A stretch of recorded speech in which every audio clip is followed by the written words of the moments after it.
디모데후서 2장 20절에서 22절 말씀을 제가 읽어드리겠습니다.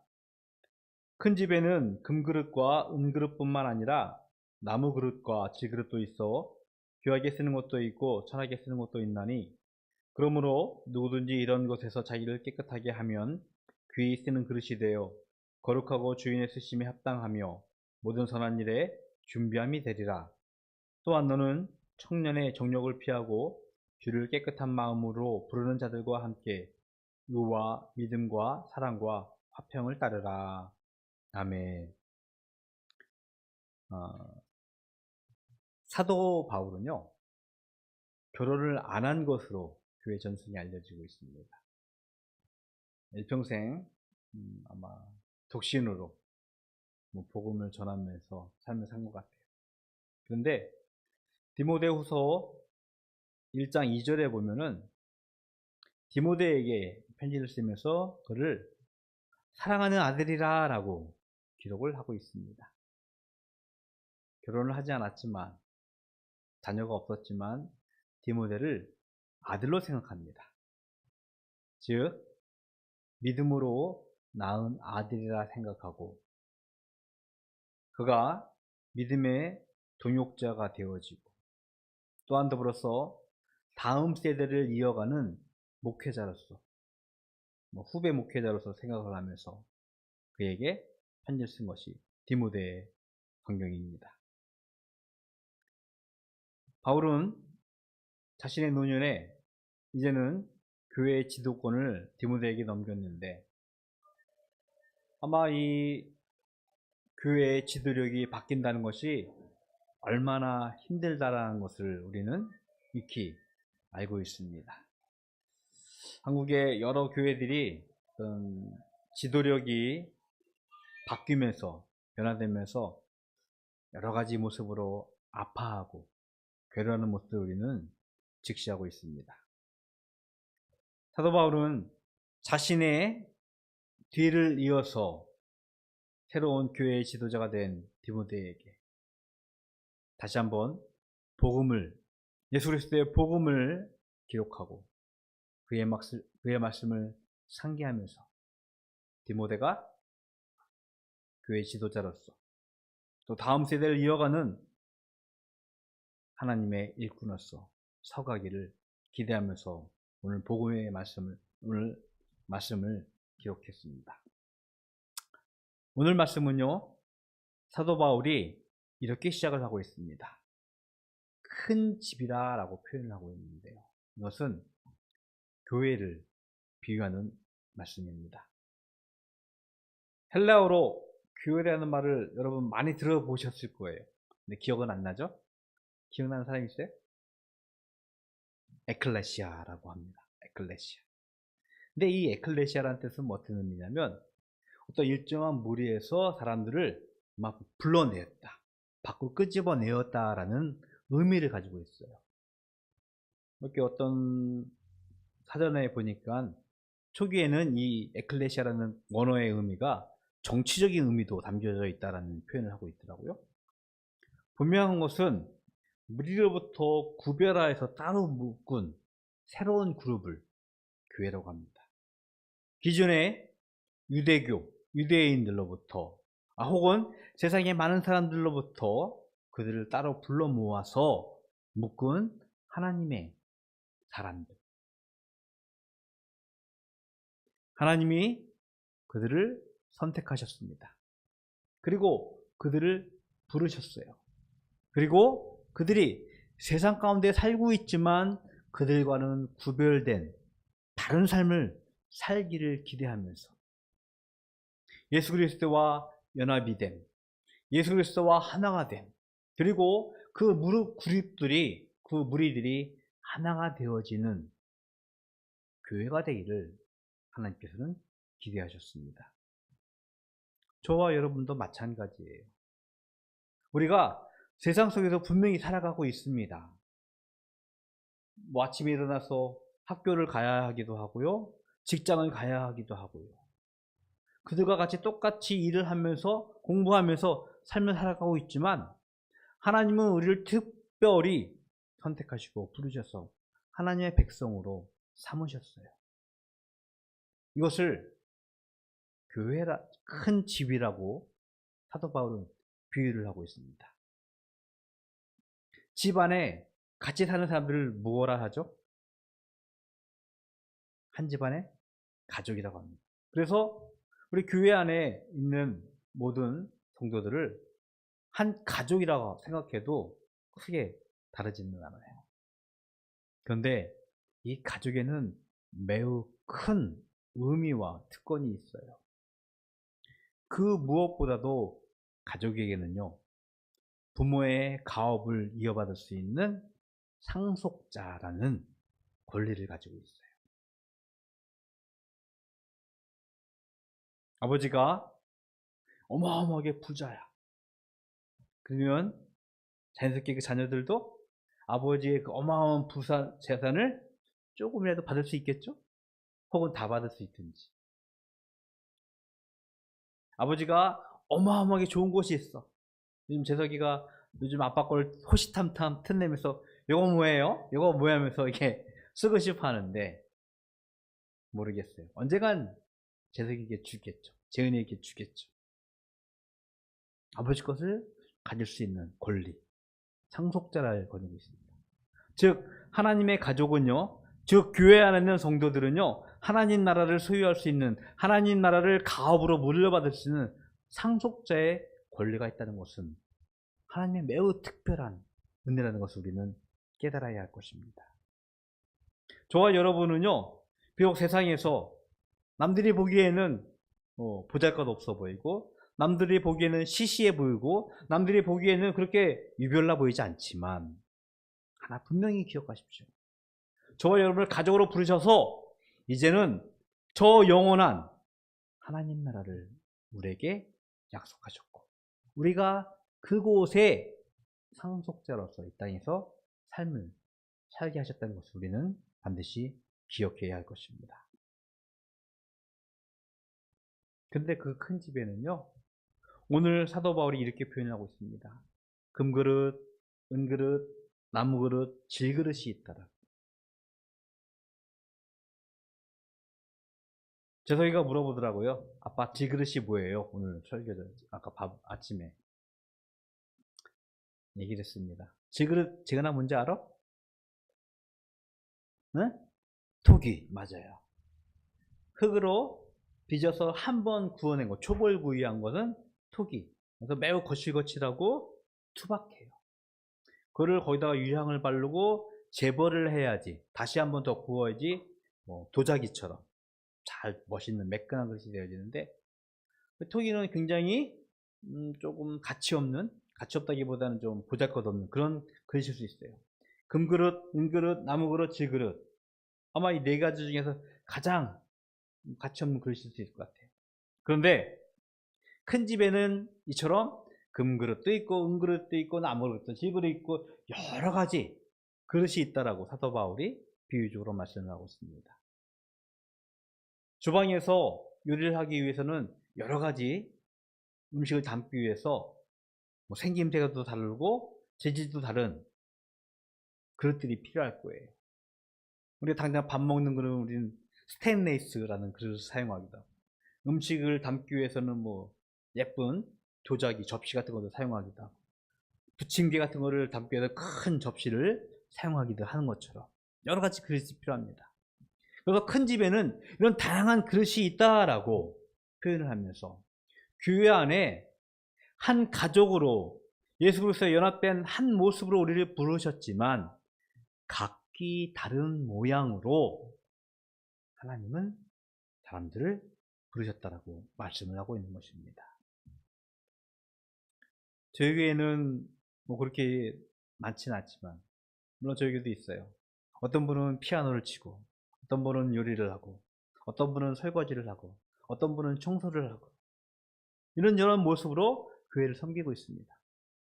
좀 더 큰 교회는요, 어떤 사람들은 가르치는 자로, 어떤 사람은 찬양하는 자로, 어떤 사람은 운전하는 자로, 이런저런 모습으로 교회를 섬기고 있어요. 다양한 모습으로. 뿐만 아니라 그것은요, 우리가 세상을 살아가면서 여러 가지 다양한 하나님의 소명을 우리에게 주신 것처럼 살아가고 있어요. 이걸 우리는 흔히 직업이라고 표현을 하고 있는데요. 직업을 영어로 제서가 뭐라고 하는지 알아? 직업을 영어로? 자, 맞아요. 그런데 또 다른 언어가 있어. 혹시 알아, 재은이? 잡이란 말 말고?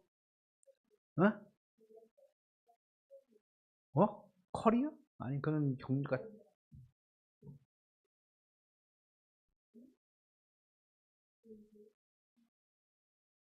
뭐? V? 뭐 그런 말도 있지만, 직업이란 말 어떤 말이 있냐면, 콜링이란 말이 있어요. 콜링. 콜이란 말은 뭔 뜻이지? 부르다라는 뜻이잖아. 거기다가 ing를 붙였어. 현재 분사형이 돼서 콜링이라는 단어에 직업이라는 뜻이 있어요. 어떤 의미냐면 하나님이 부르신 거예요. 하나님이 너는 가르치는 사람으로, 너는 운전하는 사람으로, 너는 뭐 나무 못 박는 사람으로 그를 콜링했다라고 영어는 표현을 하고 있어요. 그걸 직업이라고도 표현하고 있습니다. 우리에게 주신 소명이에요. 그 다양한 모습으로 하나님은 이 땅에 살게 하셨어요. 그것이 마치 금그릇, 은그릇, 나무그릇, 질그릇처럼 다양한 모습으로 우리를 부르셨다라고 하나님은 말씀을 하고 있는 것입니다. 여러분, 예수님의 달란트 비유 기억하시나요? 예수님의 달란트 비유에는요, 주인이 종들에게 그 나라를 잠시 떠나면서 어떤 사람들은 5달란트, 어떤 사람들은 2달란트, 어떤 사람은 1달란트를 주었다라고 기록을 하고 있습니다. 근데 우리는 가끔 많은 오해를 하고 있어요. 어떤 오해냐면은 그 뭐 세 종류의 종이 등장하는데 이 중에서 5달란트 받은 자가 제일 존귀하고 가치 있다라고 생각을 하고 있어요. 근데 이 마태복음 25장의 말씀을 가만히 읽다 보면 주인이 종들에게 달란트를 나눠줄 때 어떻게 했냐면 그들의 재능대로 나눠줬다고 했습니다. 숫자적으로 의미로 5, 2, 하나라고 표현을 하고 있지만 주인은요 그들이 가지고 있는 재능만큼 달란트를 주신 거예요. 우리는 숫자에 집중을 하면서 성경의 말씀을 오해하고 있습니다. 5달란트가 가치 있는 것이고 의미 있는 것이라고. 절대 그렇지 않아요. 우리의 재능대로 각기 다른 모습으로 그것의 중함과 하찮음이 없이 동일하게 주셨다는 것이 원래 진정한 말씀의 목적이에요. 우리 흔히 이렇게 표현을 하고 있죠. 뭐 직업에는 귀천이 없다. 100% 동감을 합니다. 물론 그건 있겠죠. 어떤 직업에 따라서 돈을 많이 벌고 적게 버는 건 분명히 있을 수 있어요. 그런데 그 중에 귀한 것, 하찮은 것은 없다는 것을 우리는 분명히 깨달아야 돼요. 5달란트, 1달란트. 물론 그들의 열매는 달랐어요. 그들이 얼마만큼 그 소명에 대해서 충성했느냐는 다른 거지만 분명한 것은 각기 다른 모습으로 각기 재능대로 하나님을 부르셨고 다양한 모습으로 그 교회 안에서 가족의 모습으로 하나님은 우리를 세우시고 있다는 것입니다. 이것을 로마서 9장에서는 사도 바울이 하나님이 토기장이시기 때문에 즉 그릇을 만드시는 분이기 때문에 금그릇도 만드시고 은그릇도 만드시고 귀한 그릇 천한 그릇도 다양하게 만드신다라고 비유를 하고 있는 거예요. 토기장이가 어떤 사람은 어떤 그릇은 부침개를 넓게 해서 넓은 접시로 혹은 밥을 푸기 위해서 조그만 공기로 어떤 것은 국그릇으로 어떤 것은 반찬 그릇으로 다양하게 만드는 것처럼 저와 여러분을 다양하게 만드셔서 각기 소명대로 이 땅에서 살게 만드셨음을 성경에서는 우리들에게 말씀을 하고 있는 것입니다. 그런데 사도 바울이 오늘 디모데에게 이 말씀을 합니다. 그 교회 안에 다양한 그릇들이 있는데, 금그릇, 은그릇, 나무그릇, 질그릇이 있는데, 그 중에서 사용되어지는 그릇은 21절에 보니까 깨끗한 그릇이라고. 누구든지 이런 것에서 자기를 깨끗하게 하면 귀 쓰는 그릇이 되어진다라고 말씀을 하고 있어요. 금그릇, 은그릇, 그런 좋은 그릇이 아닐지라도, 나무그릇, 질그릇일지라도 자기가 깨끗하게 준비되어 있다면 그것은 하나님께서, 아니 주인이 사용하는 귀한 그릇이 되어진다라고 말씀을 하고 있는 것입니다. 우리 최근 이제 저희가 작년에 우리 가을에 갔었던 것 같은데, 작년이죠? 하늘공원 같은 데가? 작년인가요? 하늘공원 좀 덥기는 했지만 어땠어요? 좋았죠? 근데 그게 한 20년 전만 해도 그것은 절대 갈 수 없는 곳이었어요. 거기는 옛날에 뭐였다고 들었죠? 쓰레기산이었어요. 쓰레기산. 얼마나 쓰레기가 많았었는지 그 주변에 그 쓰레기 냄새 때문에 강 건너에서도 가면은 막 냄새가 막 진동했어요. 그런데 정말 시간이 쓱 지나면서 어떻게 됐을까? 거기가 아름다운 사람들이 휴식할 수 있는 공간으로 바뀌었습니다. 그 힘은요, 자연이 스스로 정화하는 능력이 있기 때문에 나무들이 자라고 꽃이 피고 하는 그런 모습들. 그런데 만약에 저 안에 설거지판에 그릇이 있는데, 금그릇, 은그릇, 여러 좋은 그릇이 있는데 그 그릇이 스스로 그렇게 깨끗할 수 있을까? 절대 그렇지 않아요. 주인이 깨끗하게 하는 사람, 주인이 그것을 설거지할 때 그것이 깨끗하게 바뀔 수가 있게 되어지죠. 저와 여러분은요, 직시해야 됩니다. 우리 스스로 저 자연적인 능력을 가지고 깨끗해지거나 선해질 수 없다는 그런 안타까운 것을 우리는 고백할 수밖에 없어요. 계몽주의라고 하죠. 18세기, 19세기 유럽 근대에 있는 사상인데, 인간이 가지고 있는 지성 혹은 이성을 가지고 인간을 스스롭게 발전시키면서 이 땅에서 낙원을 지을 것 같다라고, 한없이 인간이 나아질 것 같다라는 생각을 갖고 있었던 것이 계몽주의, 근대주의예요. 근데 안타깝게 20세기 들어오면서 인간들은요, 인간의 추악한 본성과 탐욕을 직시하게 되어집니다. 1차 세계대전, 2차 세계대전을 거치면서 잔인하게 사람을 죽이고 잔인하게 남들을 갈취하는 탐욕스러운 모습들을 보게 되어지면서 더 이상 인간에게 희망이 없다는 것을 어찌 보면 깨닫게 되어지죠. 깨끗한 그릇을 사용하신다고 했는데 과연 무엇으로 우리가 깨끗하게 되어질까? 시편 119편 9절에 보면 시인이 이렇게 고백을 합니다. 청년이 무엇으로 깨끗하게 되어질까? 주의 말씀으로 깨끗하게 되어질 거라고 노래를 하고 있습니다. 저와 여러분요, 하나님께서 사용되어지는 깨끗한 그릇이 되어야 합니다. 깨끗한 그릇이 되기를 주님의 이름으로 축복을 드리겠습니다. 그런데 무엇으로? 우리 안에 주의 말씀으로, 하나님의 말씀으로 깨끗하게 되어질 줄로 믿습니다. 그래서 오늘 사도 바울은 마지막에 이렇게 우리에게 가르치고 있습니다. 너는 청년의 정욕을 피하고 주를 깨끗한 마음으로 부르는 자들과 함께 우리 같이 더불어서 의와 믿음과 사랑과 화평을 따르라 라고 우리에게 말씀을 하고 있습니다. 하나님께서 우리에게 주시는 삶의 덕목이자 예수 그리스도가 우리에게 보여주신 삶의 모습이었습니다. 그것을 우리가 따르기를 소원하고 기도할 때 있는 비로소 깨끗한 그릇, 하나님께서 사용하고 싶은 귀한 그릇이 될 줄로 믿습니다. 성경을 하나 읽어드릴게요. 고린도후서 4장 7절의 말씀입니다. 우리가 이 보배를 질그릇에 가졌으니 이는 심히 큰 능력은 하나님께 있고 우리에게 있지 아니함을 알게 하려 함이라. 우리를 질그릇에 비유하고 있습니다. 질그릇은 말씀드린 대로 금그릇, 은그릇에 비해서 보잘것없는 그릇이에요. 그럼에도 그 질그릇 안에 보배를 담고 있어요. 그러면 무엇이 되죠? 우리가 존귀해지는 거예요.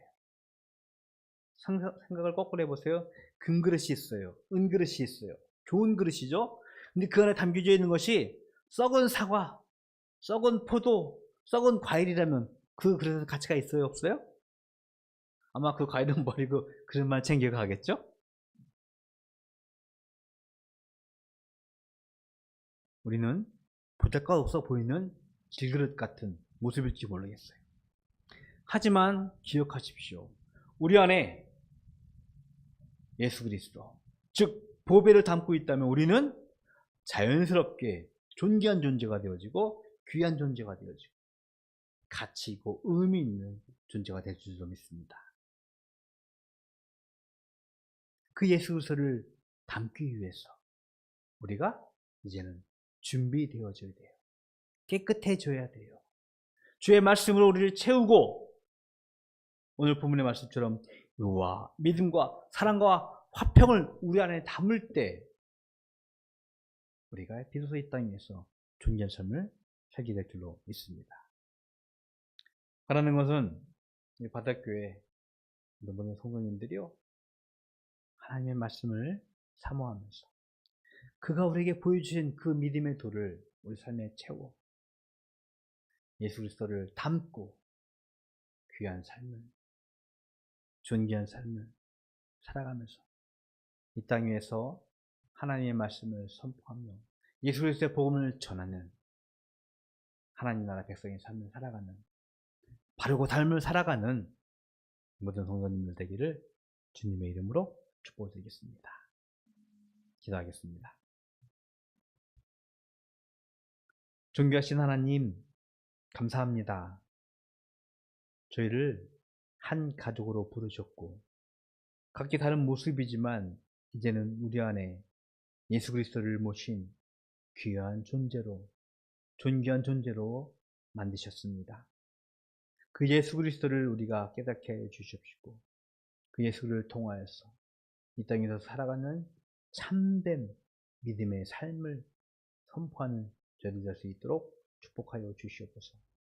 혹 우리 안에 더러움과 추악함과 죄악이 있다면 주님께서 깨끗게 하여 주시옵시고 그로 인하여서 우리가 보배를 닮은 귀한 존재로 살아갈 수 있도록 주님께서 축복하여 주시옵소서.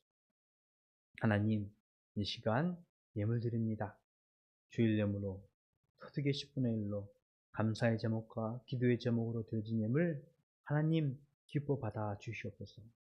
저희들의 믿음의 소망을 가지고 드려진 예물 주님께서 기억하시옵시고 드린 손길들 하나님께서 축복하셔서 이 땅 위에서 곤고함 당하지 아니하며 후히 나눌 수 있는 넉넉한 하늘의 신령한 것으로 날마다 그들의 삶을 채워 주시옵소서. 지금은 우리 구주 예수 그리스도의 은혜와 하나님 아버지의 그 크신 사랑하심과 성령님의 교통하심이 준비되고 깨끗한 그릇이 되어서 보배를 담고 그 보배 때문에 존귀하고 의미 있고 가치 있는 삶을 살아가기를 소원하는 모든 성도들 머리 위에 영원토록 함께 있을지어다. 아멘.